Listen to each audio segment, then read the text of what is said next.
Blog Talk Radio. Live from Washington, D.C., it's Quintessential Listening, Poetry Online Radio. QLPOR, as it's widely known, features a bevy of poets, spoken word artists, and live poetry readings with best-selling authors. Your host is Dr. Michael Anthony Ingram. Good evening, everyone. Welcome to the program. Tonight, my very special guest is author and poet Faleeha Hassan. The title of her new riveting book of poetry is War and Me, a Memoir. Hello, Faleeha.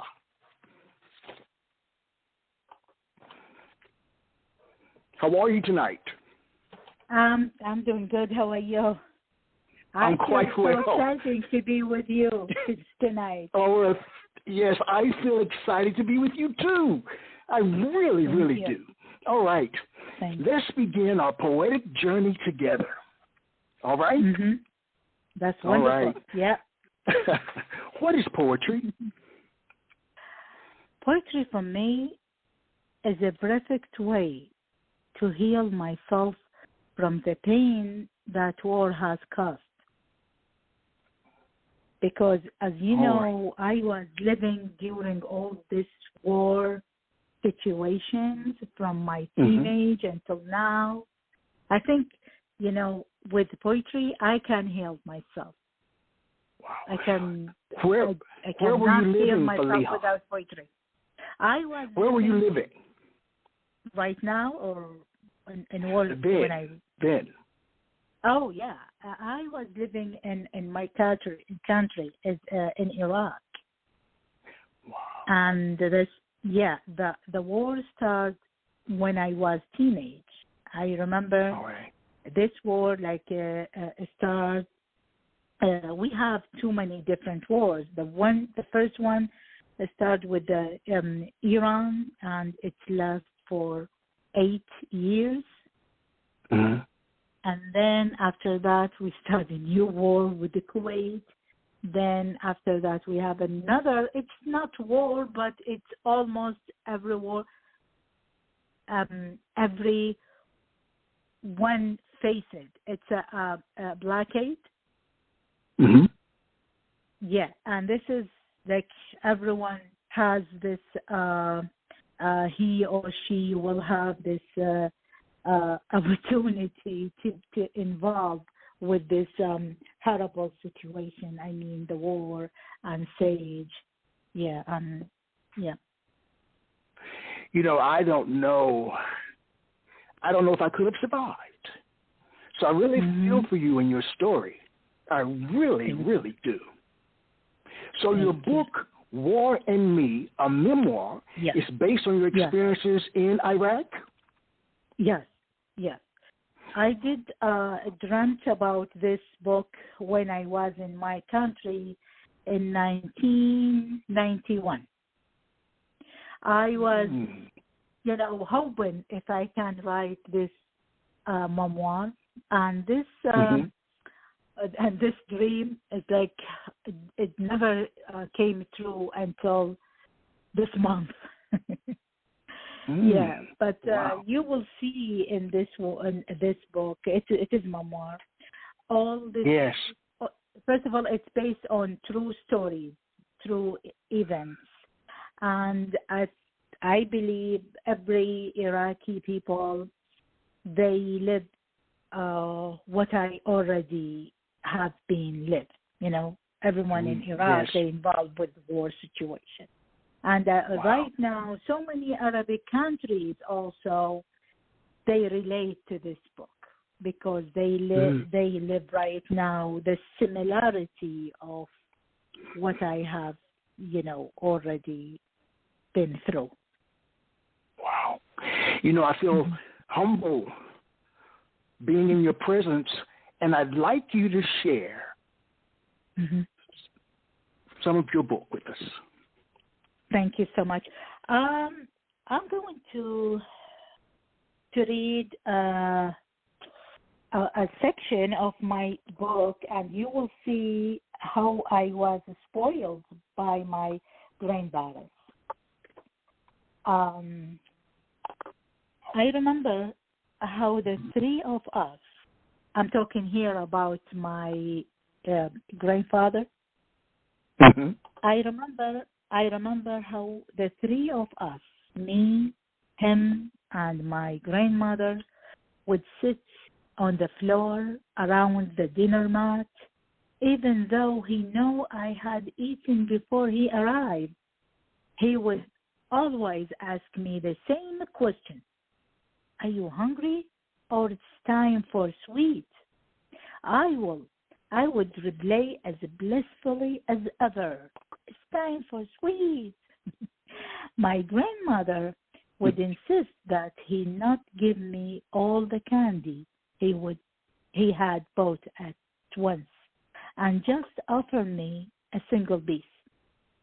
Then he would ask me to close my eyes and open my hand, into which he would place a sweet. I would raise it to my nose, my eyes still closed, and sniff it while allowing my imagination to conjure up whatever image it wanted. Once, my grandfather placed in my hand 3 different sweets, warm in silver cellophane. I recognized the feel and the sound of cellophane around the candies, which we called chocolate in Iraq. I lifted them to my nose and began to discuss my joy. I told my grandparents I was now a princess sitting in a garden surrounded by flowers on every side. Sparrow brings me a nosegay of mint in its beak. A rabbit is rolling an orange toward me. Meanwhile, Granny Chicken has laid a caramel egg for me. My grandfather laughed out loud and said, "As always, you have guessed right. Open your eyes." When I did, I found there 3 candies. One was mint flavor, the second orange, and the third caramel. I placed all of them in my mouth at the same time after removing their warp, and closed my eyes as I started to savor the flavor together in my mouth. Thank you. Oh. I love that section. You know, when we experience tragedies, it's also good in my mind to be able to laugh as well. Yes. Laughter helps. Mm-hmm, Laughter helps. Sometimes when I do call my my sister in Iraq, or like through WhatsApp or Viber, we will remember these situations. The one one of them, I came home from the battlefield. I was looking for my brother. Okay, but I survived. But I broke my shoes, and every time me and my sister, we will laugh and joke about this situation because we don't know. Like she said, "Oh, you walked all these way home without no shoes? How shame was that?" And then we were laughing about the situation, but it's a tragedy because I was looking for my brother. I went to different places looking for him, but what should we do? Just laugh. Now, the book itself, is it divided between there's poetry in the book? Is what I'm asking. Yeah. So it's integrated throughout, or there's a special section for it? No, it's not section, but it's like when I start writing the memoir book, Yes. There is 2 or 3 poems. It is from my memory, and I asked the editor if I can include those poems in the book, and she agreed with me, and they include them. Yeah, because when I did that, they needed to explain part or 2 from this book. But all the book, it's almost, or the majority of book, it's a prose, not poetry. Yeah. It's funny. I'm going to share this. I have written. Thank you. I did have have written 25 books. Like the most of these books is poetry. Yeah. Mm-hmm. Oh, wow. Mm-hmm. I was going to share with you that I'm excited that you're here, but I'm also nervous that you're here because my story is so different from yours. Mm-hmm. But everyone through has poetry, his story. Yeah. Well, through poetry, that will allow us, in my mind, when I listen to you, to build empathy as you share your experiences. Because I've always believed if you can't understand another person's story in totality, focus on the feelings that go along with that story. There's a universal commonality in terms of our feelings. Mm-hmm. Mm-hmm. I agree with you. Yes. Yes. Well, when you think about poetry, why is it important? Why is it important? I think poetry is important because this is my mind, like this is my idea, because it's the only language that the whole world can understand and feel. Mm-hmm. Yeah, like sometimes, like for me, this is for me. Like if I want to know those people in different countries, the first thing I was thinking about to go and to read poetry, them poems, them stories, and this because this is the only language I understand. I will if I don't understand them, I will feel what they talking about.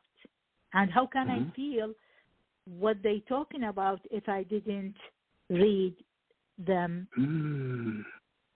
As you think about, but this is me. This is me. Yeah. All right. As you think about your body of work, what are some of the predominant themes that you write about? I think because I was living. First of all, I can't write anything if I don't experience that. All right. Okay. All right. I just can't, I just can imagine things and write about it. Like, some people, they said, let's write about night today, or let's write about moon today. No, I can't. That's I'm not a sailor, Okay. I'm a poet. Yes. I need to feel something. That's why I am only able to write about my lived experience. Oh. And and because I personally lived through long years of war, I think the subject of war dominates my writing. And you will see it. You will read when you read my stories, because I do write stories, and my poetry. This subject, you will see how it dominates my writing.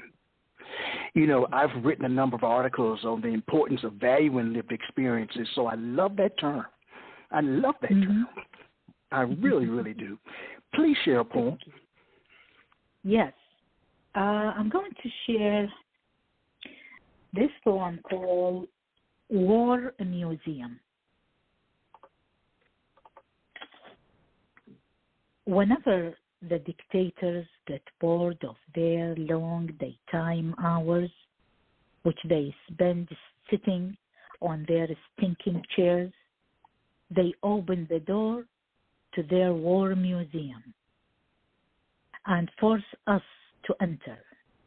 We pay with our lives as a ticket for this entry to see the remnants of soldiers we played with in our childhood. A picture of my grandmother who, when she saw the precious face protect our orphan, would come soon. A picture of my father military boots, which he lost on the border of city we thought belonged to us. Maps of city where there is nothing left but their names melted into the tongues of kids. Women's abaya chewed up by the threads of tongues. Models who could not find a deserving chest to hang on. Large jars filled with sorrow, tears of mothers, and helmets of unknown soldiers.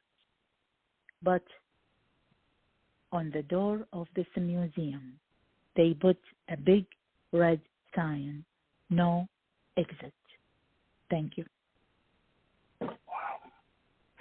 What was the purpose of that poem? Why did you write it?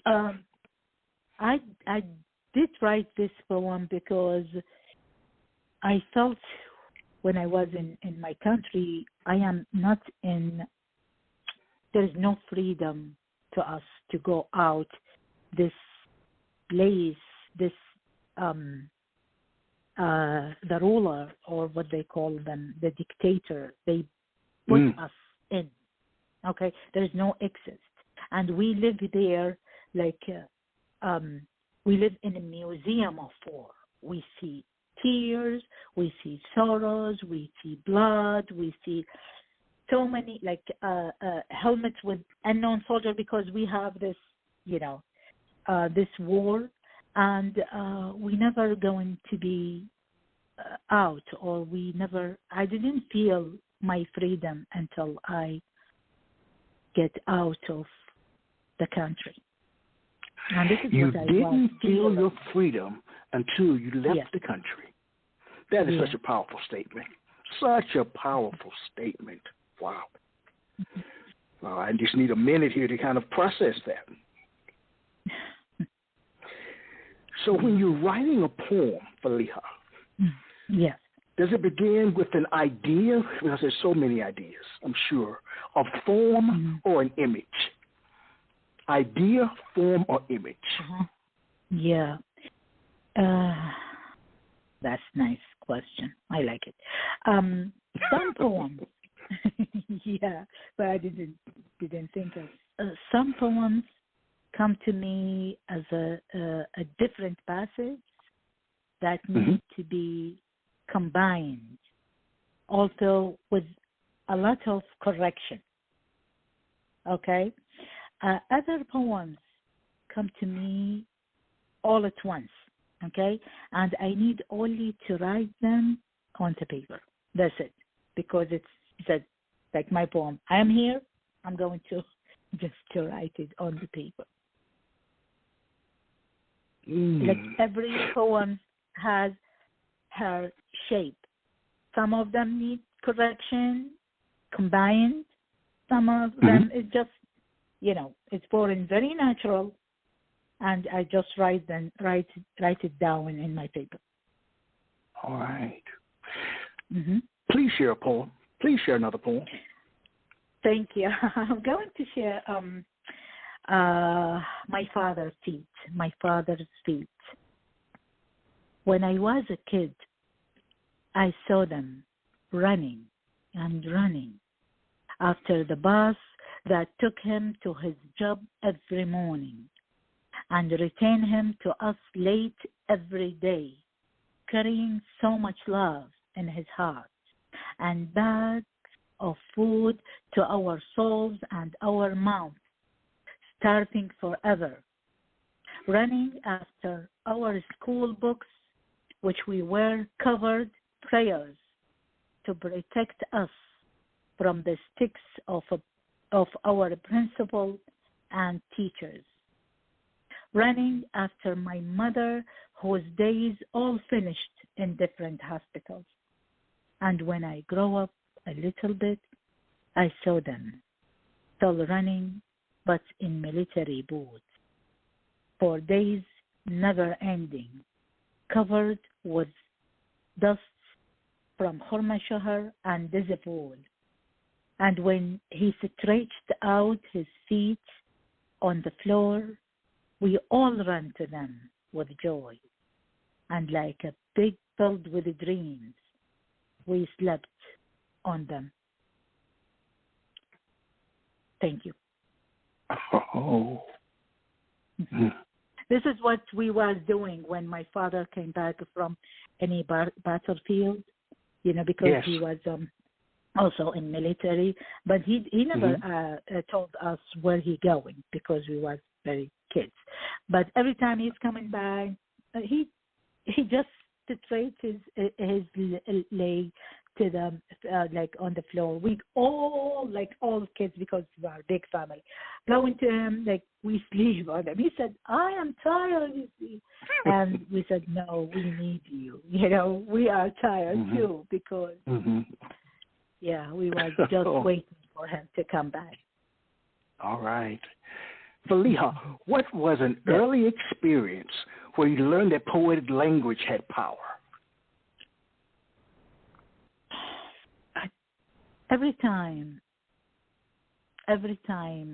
I can speak anything loud, with voice, I need poetry to represent this moment.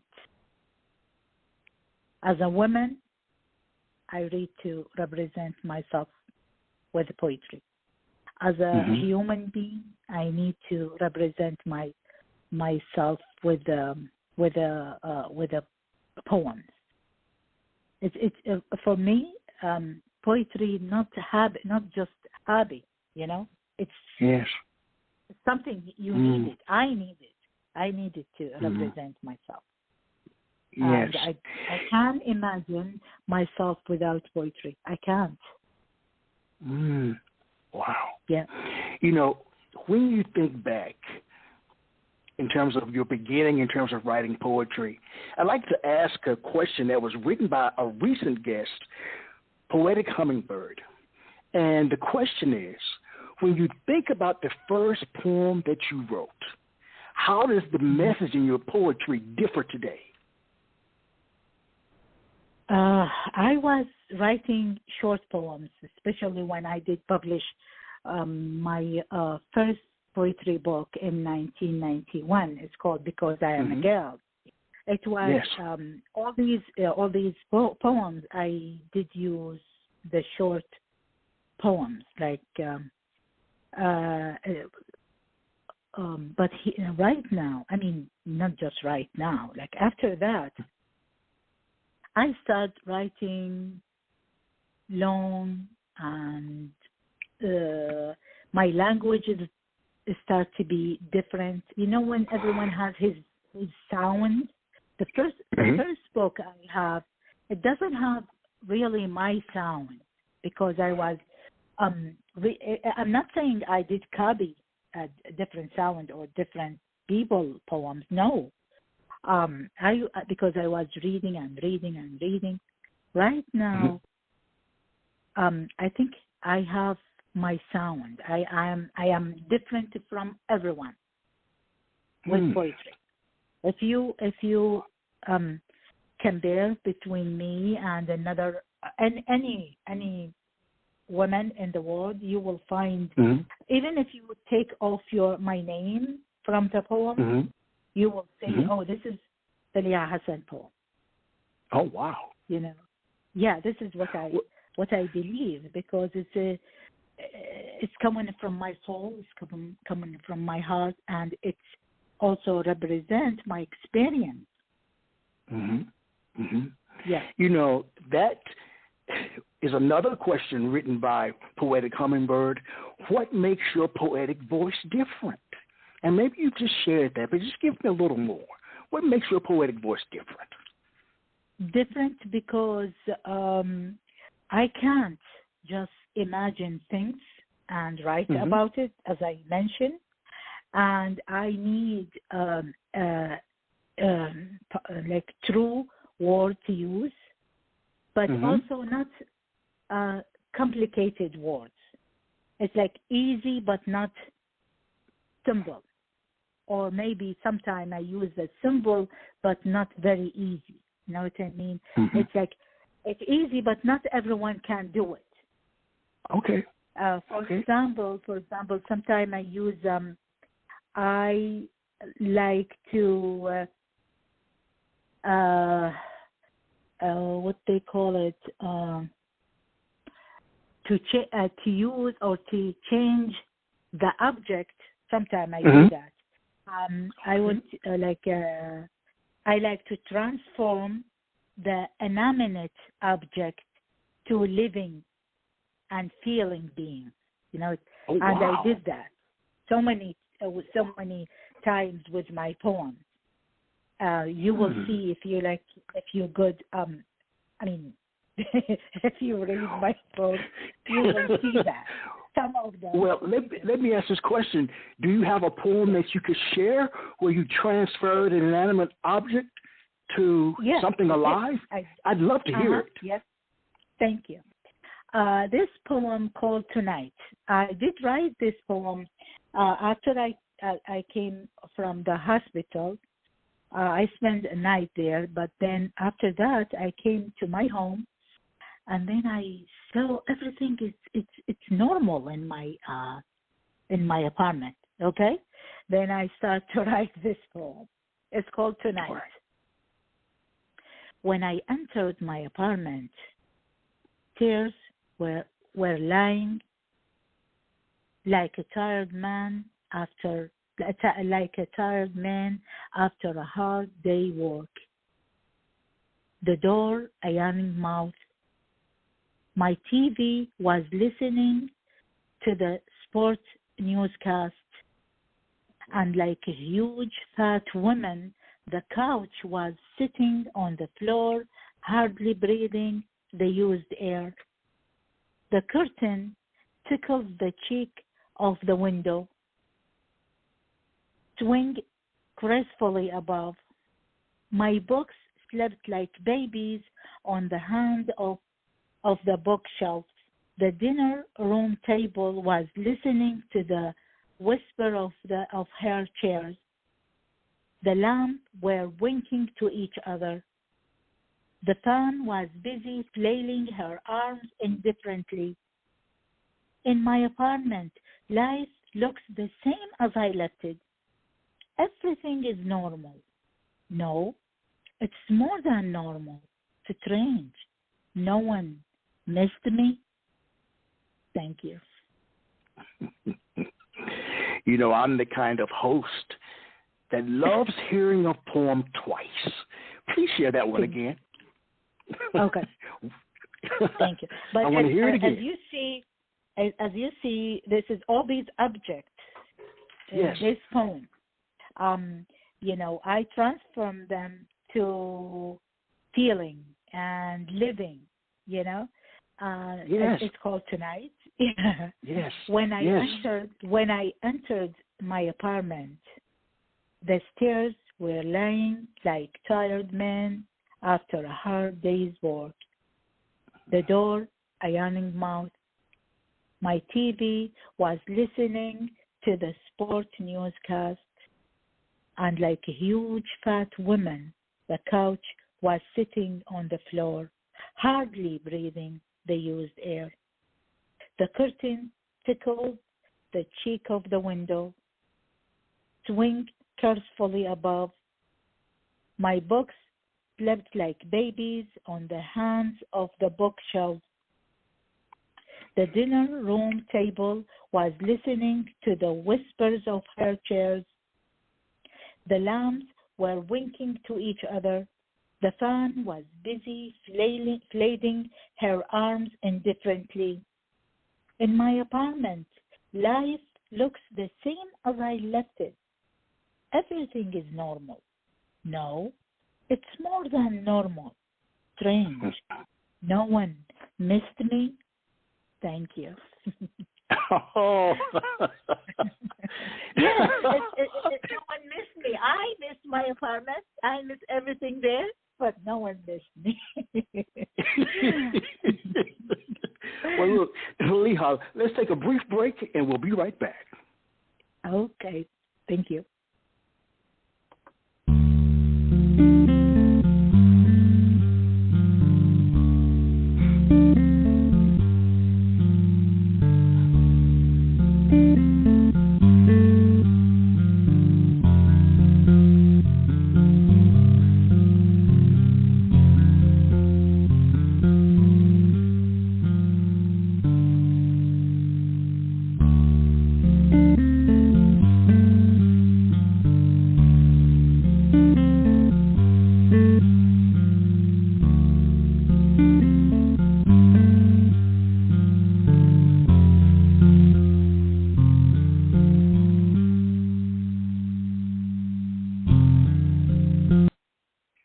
We are back.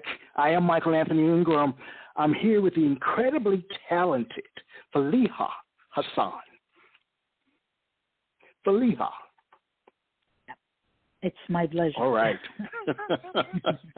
All right. You know, all great writers, and I include you in this category, have great writing influences. Who are some of yours, and what makes them great in your eyes? I don't think there's for me, I don't think there is a right answer for this question, because all these writers has a gift, and when they share it with us, that's make them great. Because if you just write it to yourself and keep it to yourself, that's okay. I don't disagree with you if you don't like to share it. But the important thing, when you share it with another people, that meaning you will accept the rejecter.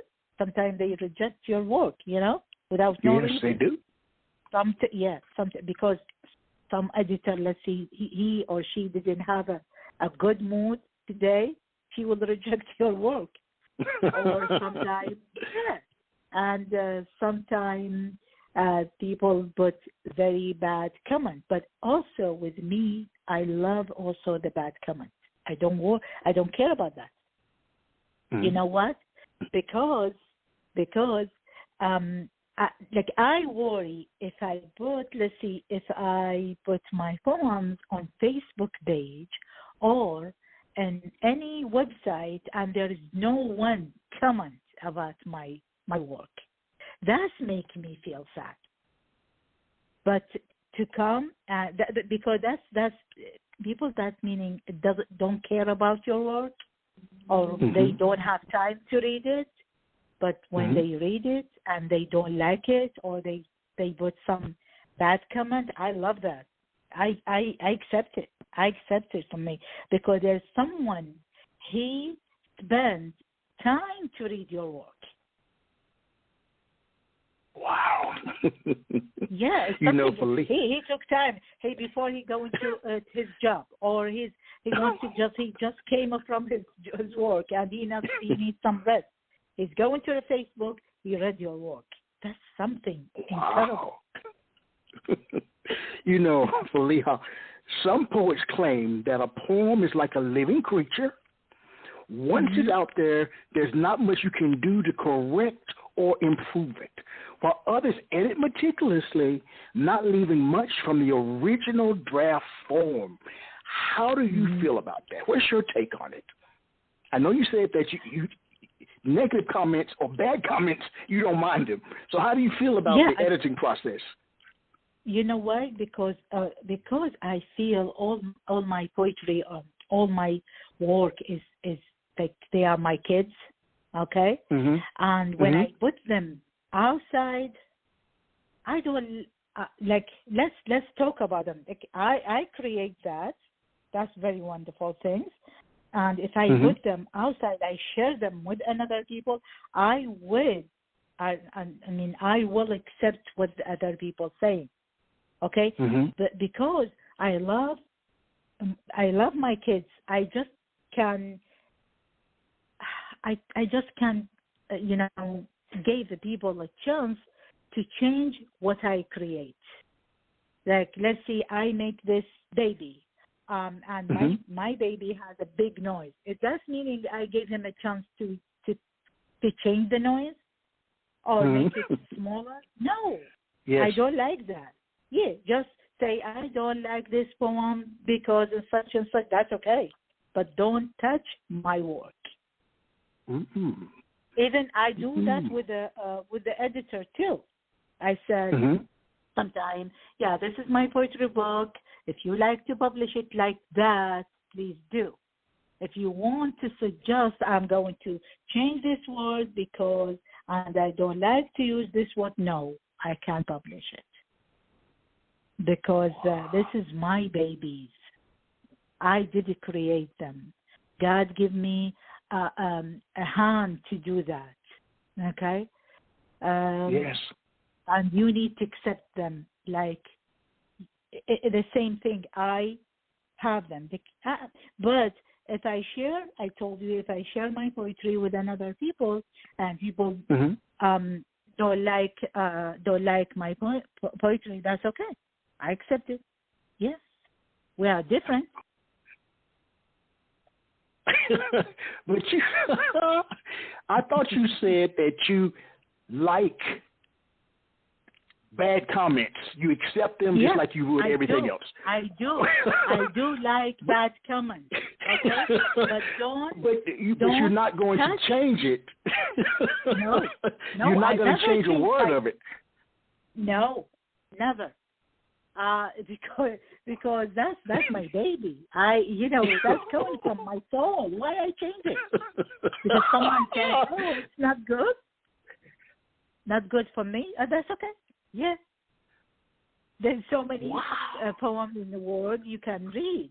You just not going to change my baby's taste because you don't like it. I've never heard that philosophy before. Never. I like it too. I really do.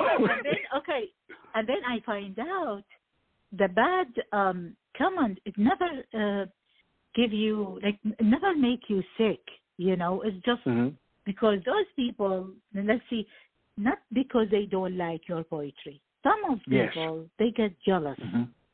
Some of them is true too. They get Some of them they said they also maybe they feel you are something else. You know what I mean? Okay. It's and when they write all these bad comments, maybe they feel like, okay, we need to make her change this poem or this image or change this poetic things by saying this and this. And that happened one time. That happened for me. It's not one time, 2 or 3 times, also with the editor. And then I spoke to him. I said, sorry, I'm not going to change anything from my book. If you accept it like this, I will appreciate to work with you. If not, that's okay for me. I'm going to looking for another editor. And then, I did. I find another guy, and he accepted my work as I made it. He never changed it. Well, to me, it takes a lot of intestinal fortitude to have that level of conviction about your work. Yeah. You know what? One time I read this post on Facebook. There is a woman. She said, she boast. That's something. She said, "This is the 1,000th time my poetry book got rejected, but I'm going to send it to another publication." You know how many courage she has to do that? That's a lot of courage. That is. I would have stayed in my bed for a whole week, for a whole month, maybe for a whole year if I'd been rejected 1,000 times. Yeah, and one time, believe me, one time when I was in my country, I read article about this woman. She won award for the worst poetry book. Worst poetry book. Okay, this is my question to you. Can you submit to this kind of poetry? Of course not. You know? No one has this courage to do that. You know? But some people, they have it. They have it. Faleeha, please share a poem. Please share a poem. Yeah, I'm going to do. Okay. I'm going to read something funny before I go back to the scene, like war scene. That's okay? Yes, it's fine. Okay. It's called I'm Crying. Not because you squeezed my heart and throw it like a sponge into desert. Yes, I'm crying. But not because you did not smile at me, but your teeth look whiter than white when you saw a woman's shadow pass you. Yes, I'm crying, but not because you are completely healed and no longer need my whisper to sleep. Not because you dedicate all these poems you wrote to me to another woman and she stupidly believed you. I'm crying, but not because I throw my pillow and I will be watchful all my lifetime without you. Yes, I'm crying deeply because the ice cream has melted before I got home and I didn't enjoy eating it. Thank you. See, I have reasons to cry.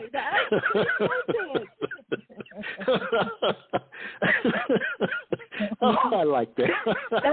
That's a big reason, you know. Well, let me ask this question. Yeah. Is a poem letting your guard down or building a wall?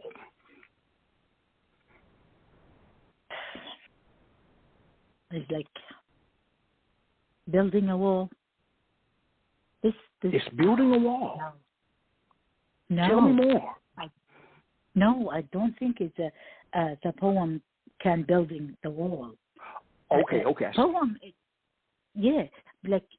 poem. It's like a beautiful creature, you know, beautiful. It has all the freedom with her. You know, I think poems has the wings of freedom. Is made from the freedom. It just needs to flow, you know, and it gives you freedom to flow with her. It doesn't have a power to build the wall. Right. Why will do that? That she can. She like if you write a poem, she will take you with her. She will make you travel to all these countries and world you can see. Like even you can imagine in your dream. This is what poetry doing. Not to make a wall between you and the world. No. I understand. No, that's I understand. else. Yeah, that's something else, not the poetry. Yes. Yeah. You know, as you think about your work, has a poem that you've written ever humbled or frightened you? That you've written, one of your poems? Sometimes it's like the poem coming to me so easy and humble way. But sometimes I will fight and begging her to come. It's not easy. I think one time I did. I tried because I have a poetry routine. I think I write poetry even if I don't have theme. I will do just a routine because I don't like to have my mind to be dry. Mm-hmm. Okay, this is what I do every day. I will write something here, something here. It's not, but with the poetic sentences. And one time I spent 2 nights without no sleep, just begging my poem to come. Okay, but it doesn't. Mm-hmm. It didn't come. There is another poem replaced her. And but my dream poem, it's never come yet. All right.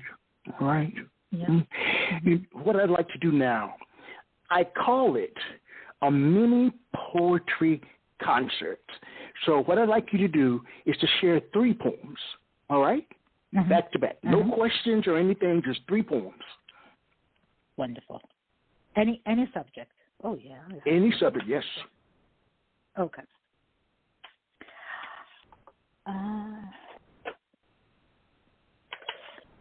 This one, I whisper in my room. Why, my father? Every time I ask you to buy a bicycle, you argued the streets are too narrow. Come here, please. Look at the women from my window, riding horses, piloting airplanes, skating, dancing on water, sailing boats, and they are laughing. But whenever I try to smile, I get slapped by a war. Why, my mother? Whenever I try to straighten my hair under the sun, you plaited while it was still dewy. Why, my father? Why, my mother? Whenever I painted a butterfly on the wall, you made it fly. Come here. Look at the hearts. They have wings, and they are singing. Thank you. Yeah. Even another title is called "Even My Husband Does Not Know I Am a Woman." Every time I speak with him about the river, his mouth waters at the smell of fish. He starts to count in the clothespins and watch the weather forecast when I smile to the clouds. But he loves me if I am limited as a booklet, as a remains of pencils, amazing as a clean white shirt and coal mine, faithful as the glasses of a blind man, and beautiful as a broken wall clock.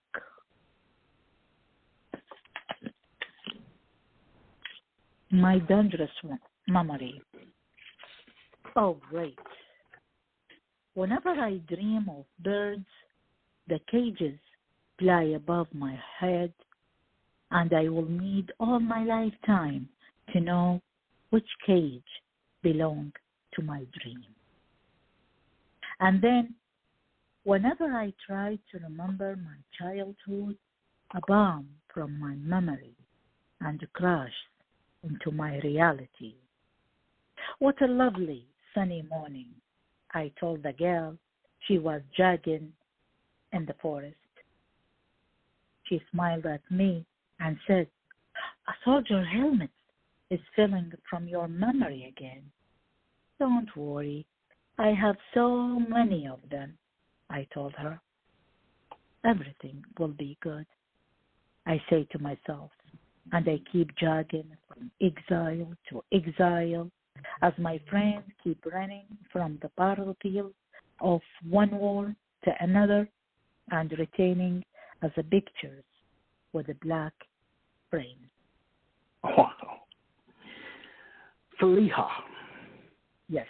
Our voices can be our strength, our weapon, and our power. Your voice is different when you share your work. it's qualitatively different. So what I want to know is, what is the relationship between your speaking voice and your written voice? I think there is no difference between my written voice and my speaking voice. If I can see it, say it, I can write it. Okay. Yeah. There is no difference between them because both of them, they represent me. Well, that's nice. Yes, I've never heard that, but that's nice.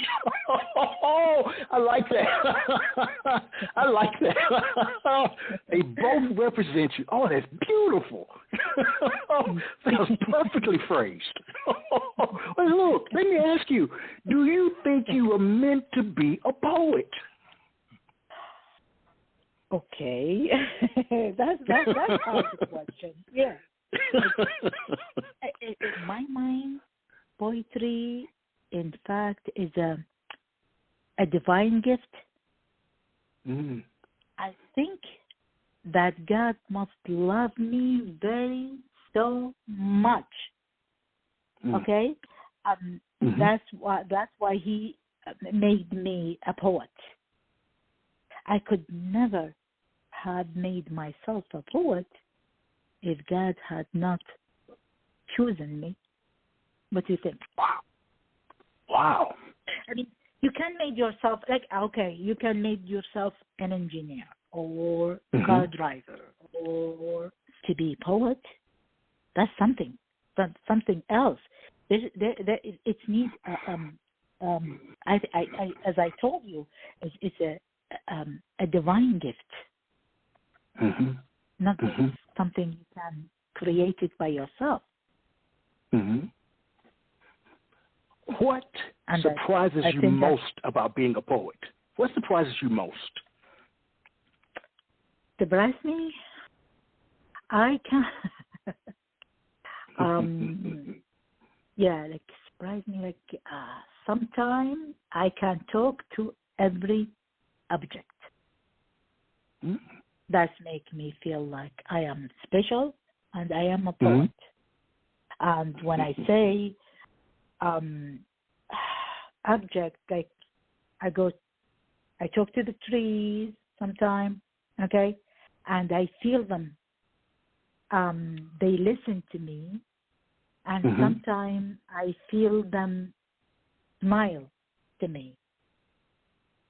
Any object, not just any object. Like this is I think this is not everyone can feel that. Just the poetry, but they can do that. Yeah. You know, this is a call-in show. Yeah. Well, this is a call-in show. We've got a caller. Oh, wonderful. That's wonderful. Let's bring this person on. 856, area code 430. You're on the air with Faleeha. Good evening. Hello. Hello. Hello. Did I get through? Yes, you did. Did I get you're through? On the air. Yes, wonderful. You're on the air. That's wonderful.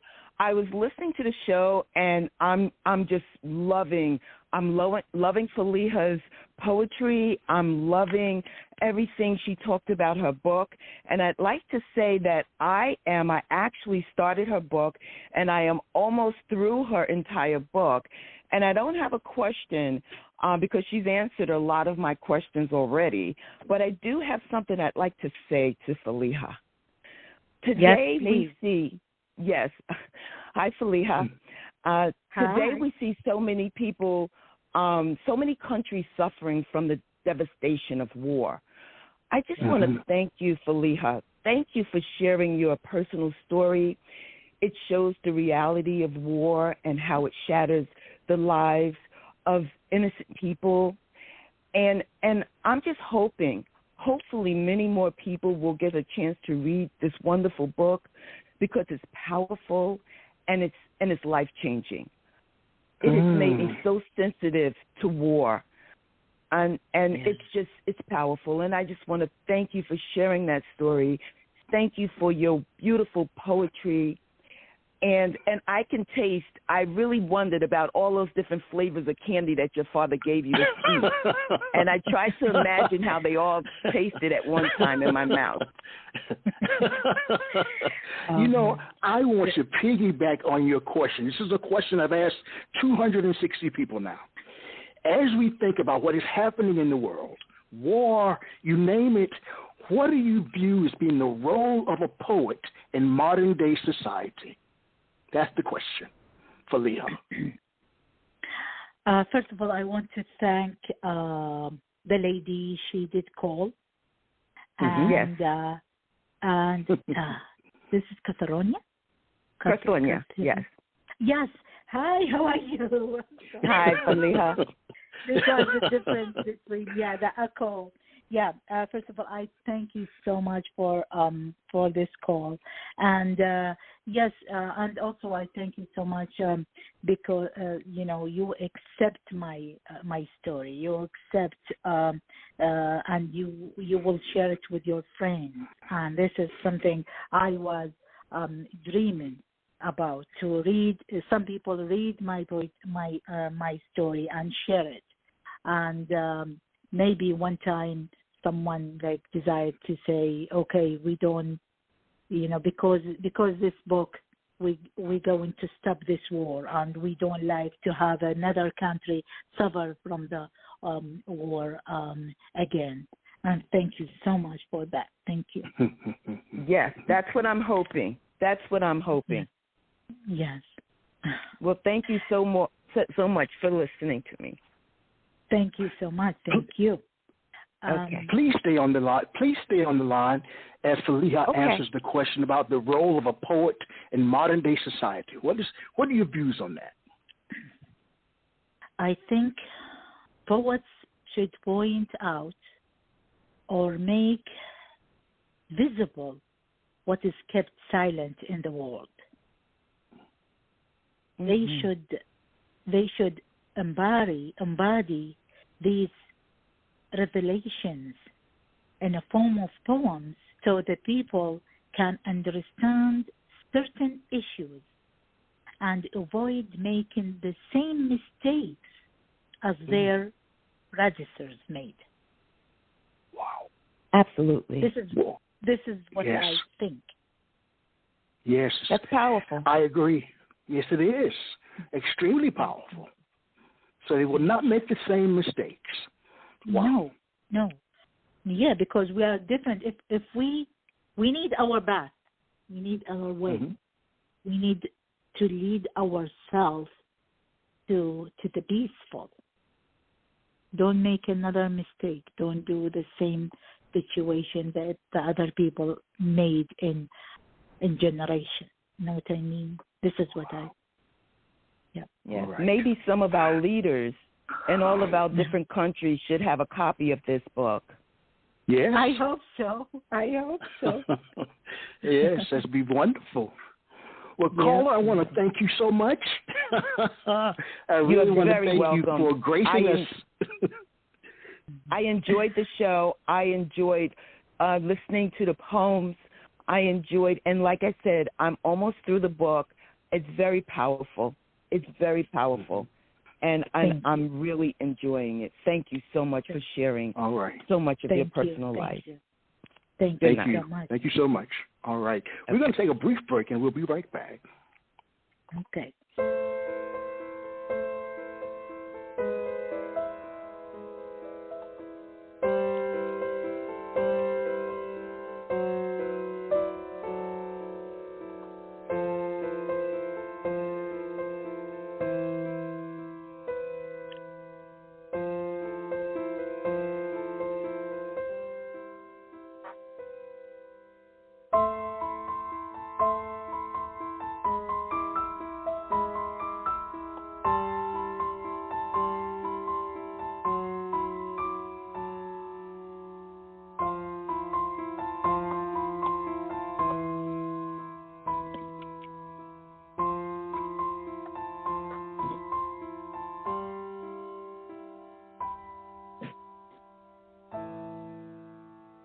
We are back. We are back. Faleeha, Okay. we have time for one more poem. We're almost at the end of our poetic journey, but we've got time for one more poem. Be wonderful. This is my secret right now. I'm going to share it with everyone. Okay. I love to drink tea. I don't like, I don't like to drink coffee or anything else, but I love to drink tea. And, All right. and I have so many different kinds of teas, like green, matcha, anything, black tea, herbal. And right now, I'm going to read a poem. It's called "When I Drink Tea in New Jersey." Okay. Like a girl who writes poetry about a boy she has never seen, my day sits with all this disappointment, counting his fleeting moment. I remember my mother using the smell of onions to shed her tears in the kitchen for the absence of my father, who climbing his life war by war. Whenever he wore his military belt, he wished that war was just an old shoe. He could take it off whenever he liked, and he didn't need to think of fixing it at the cobblestone. I remember my brother who asked in his letters, when will the war understand that we are not good at dealing with death? I remember us 40 years ago. We were kids, very much kids, with colorful clothes and hearts. It was enough for us to see a balloon to drown in a big laughter. I remember all this now when I drink my tea and I practice my loneliness. Thank you. You've written 25 books, my friend. Yes. Where does War and Me, a memoir, fit into your career as a writer? Yeah. Where does it fit into your career? When I was in my country, because I have master's degree in Arabic language, I almost finished my PhD degree in Arabic language. I was a teacher. I spent 24 years teaching Arabic language in different schools in Iraq. Yes. And I was also editor for one magazine and another newspaper in Iraq. And what else? I did write stories, plays, and I have right now 2 plays, one in Palestine, Gaza, for kids, and another one also for kids in Baghdad, another play for adults in Babylon, Iraq.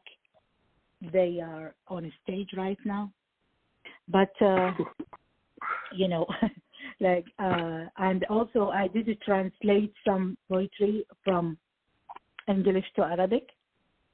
I did that too. But I love to write. This is I hope I will became full-time job writer. This is what I hope to do that. Yeah. All right. What piece of advice would you give to your readers? What would you tell them?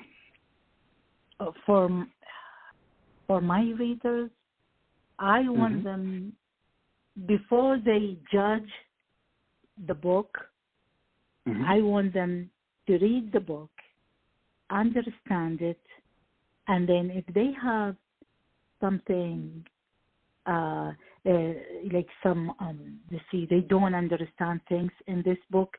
I need them to search and, to search about the truth.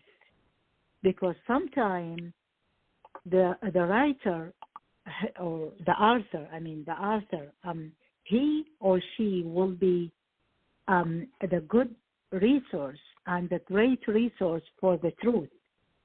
Because some media, it doesn't give you the true story.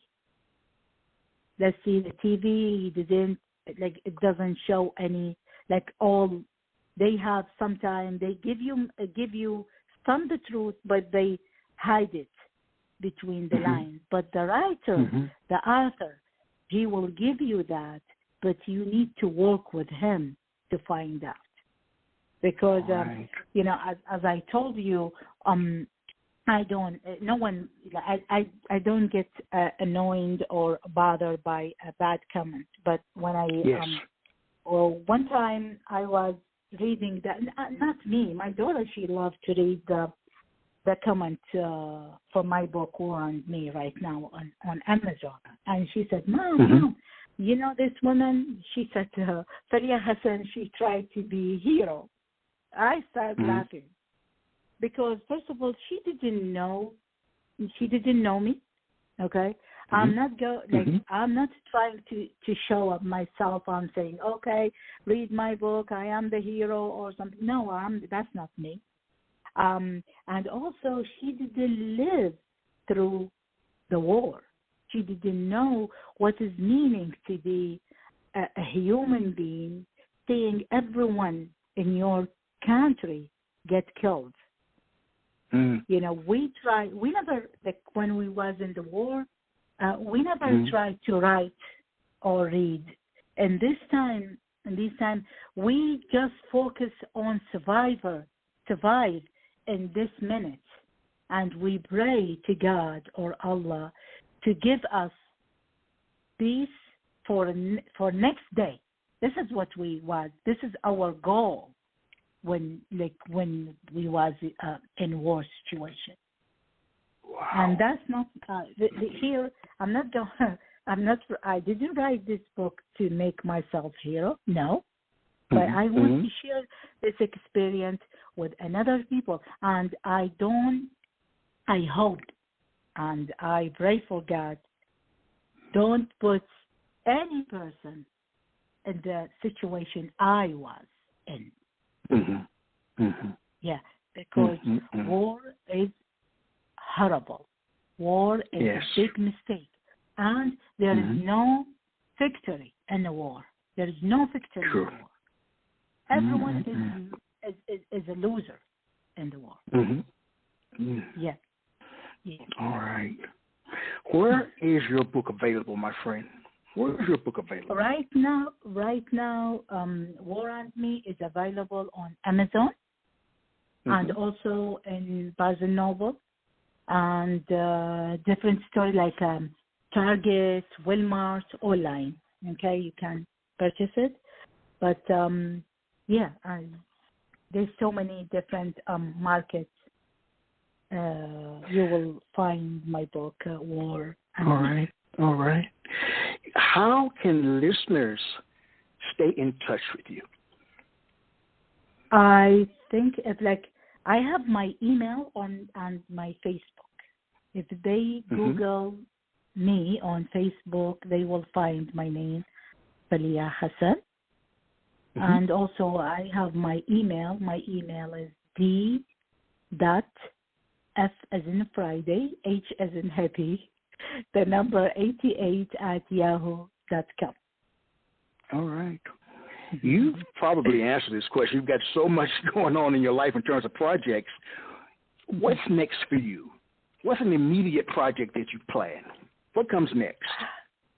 Actually, I did finish my poetry book. I don't have any title yet, but I'm looking for someone to publish it. Okay? I'm looking for publication. You're going to find one.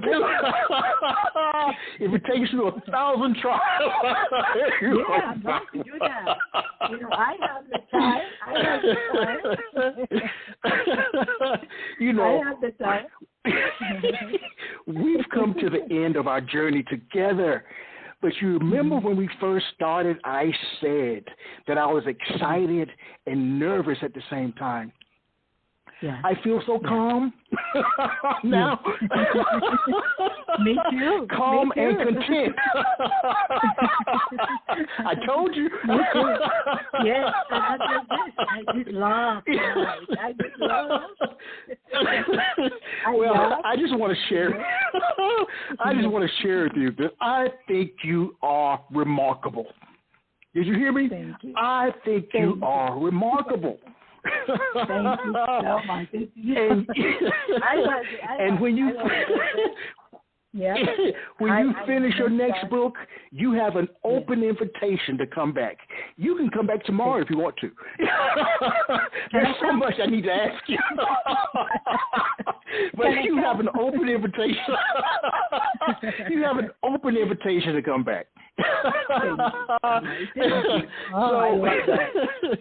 Yes, so as I said before, your work is riveting, it's real, Thank you.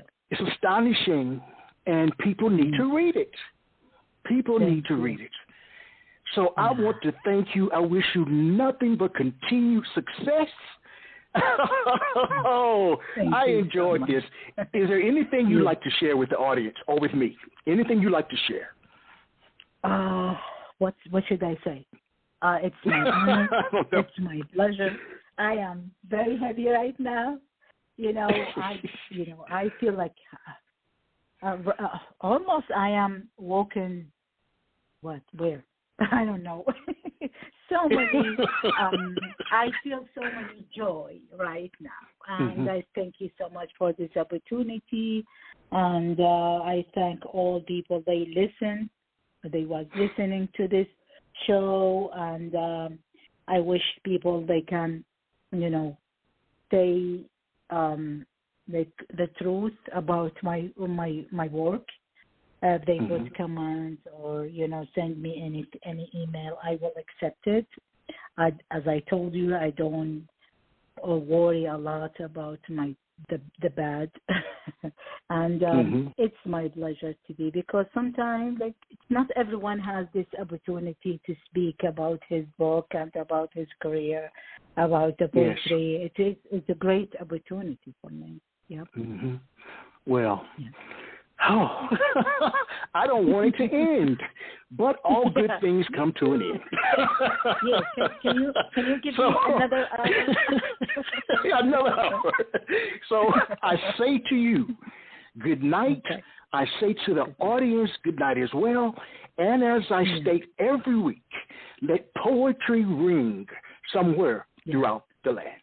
Take care. Be safe out there. All right. Thank you so much. Thank you. Yes. Quintessential Listening, Poetry Online Radio, is available on iTunes, Spotify, SoundCloud, and Stitcher. You can also check out the website at QLPOR.com.